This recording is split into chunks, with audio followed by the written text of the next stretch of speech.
Band তারকা শাফিন আহমেদের মৃত্যুর খবরে শোকে কাতর দেশের ছবিজঙ্গন। তার মৃত্যুর শোক কাটিয়ে উঠতে না উঠতেই সামাজিক যোগাযোগ মাধ্যমে হঠাৎ করেই চিত্রনায়ক মাসুম পারভেজ রুবেলের মৃত্যুর গুজব ছড়িয়ে পড়ে। কিছুক্ষণের জন্য ছবিজঙ্গনের মানুষ স্তব্ধ হয়ে পড়েন। পরে নিশ্চিত হওয়া যায় যে এটা নিছকই গুজব। এমন ভয়ঙ্কর খবরে বিব্রত নায়ক নিজেও। দৈনিক রূপালী বাংলাদেশকে টেলিফোনে এই তারকা জানান, এমন বিব্রতকর অবস্থায় কোনোদিন পড়ি নাই ভাই। সবাই শুধু ফোন দিয়ে জানতে চাইছেন আমি মারা গেছি নাকি বেঁচে আছি। আমি বলতে চাই আমার মৃত্যুর খবরটি গুজব। এখনো ভালো আছি, সুস্থ আছি, আলহামদুলিল্লাহ।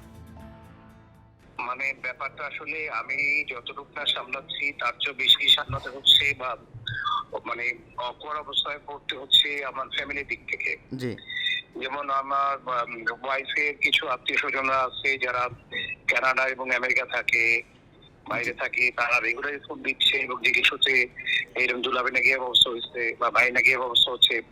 এবং আমার যেহেতু কারাতে নিয়ে আমার ওঠা বসা প্রায় near about 46 years, so around the world আমার তো লক্ষ লক্ষ ছাত্ররা আছে।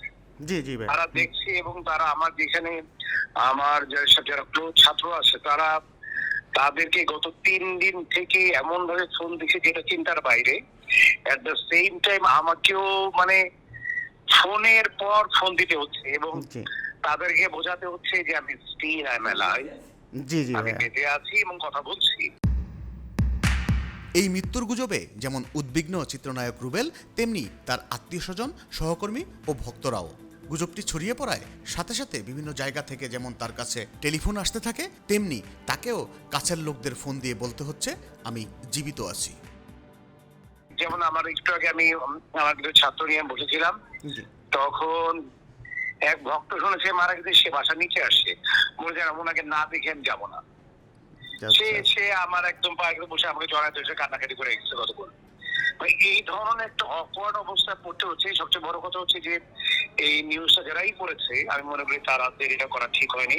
এটা আসলে আমার মনে হয় যে ওই যে আহমেদ রুবেল ভাই যে মারা গেছেন না, জি জি, আহমেদ রুবেল ভাই, ওই যে ওইখানে অভিনেতা রুবেল মারা গেছেন, ওইটা নাকি মনে একটা মিসআন্ডারস্ট্যান্ডিং হয়েছিল। বাট সাম পিপল যেমন কালকে স্ট্রেট দেখা যায় চিত্রনায়ক রুবেল মারা গেছে। মৃত্যুর গুজবের খবরে যতটা বিচলিত রুবেল, তার থেকে বেশি বিরক্ত হয়েছেন এই দেখে যে তার এই মৃত্যুর গুজবের খবরটি অনেকেই শেয়ার দিচ্ছেন। এতে করে গুজবের সত্যতা আরো দৃঢ় হয়। আমি বলবো যে তাদেরকে প্রথমে আমি রিকোয়েস্ট করবো যে আপনারা এই ধরনের নিউজ করা থেকে আপনারা বিরত থাকবেন ভাইয়া, আপনারা সকলে মিলে। বিকজ আপনি যেহেতু একজন মৃত্যুর সংবাদ 100% শিওর না হয়ে আপনাদের এই ধরনের নিউজ করা একদমই উচিত না। এবং তার চেয়ে বড় কথা যে কিছু লোক এটাকে আবার শেয়ার করেছে। শেয়ার করাটা তো তখন এটাকে জিনিসটাকে কনফার্মেশন আসে যে শেয়ার করে, তার মানে জেনে আমি কনফার্ম হয়েছি। সো এই জিনিসগুলো করা থেকে বিরত থাকা উচিত। তাই তিনি সবাইকে সচেতন হয়ে সামাজিক যোগাযোগ মাধ্যম ব্যবহার করার কথা বলেন। এর আগেও আমাদের ছবিজঙ্গনের এটিএম শামসুজ্জামান, নায়ক রাজ রাজ্জাক, আলমগীর সহ অনেক তারকার মৃত্যুর গুজব ছড়িয়ে পড়েছিল। পরিশেষে চিত্রনায়ক রুবেল বললেন, যারা এইসব গুজব ছড়ায় তাদেরকে আইনের আওতায় আনা উচিত। এই ধরনের যদি পরবর্তীতে কয় তাহলে আমাদের মনে হয় আমাদের যারা আছি তাদের মনে হয় আমাদের প্রশাসনিক ভাবে আমাদের একটু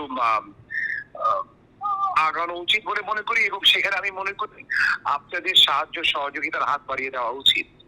এটা আমি মনে করি এই জন্য যে যদি প্রশাসনিক ভাবে কাউকে বলা হয় যে ফার্দার যদি তোমরা কোন রকম কাউকে নিয়ে যদি ভুয়া কোনো নিউজ করো তাহলে তোমাদেরকে অবশ্যই আইনের আওতায় আনা হবে, তাহলে আমি বিশ্বাস করি তাহলে এই ধরনের নিউজ আর কেউ করতে সাহস পাবে না।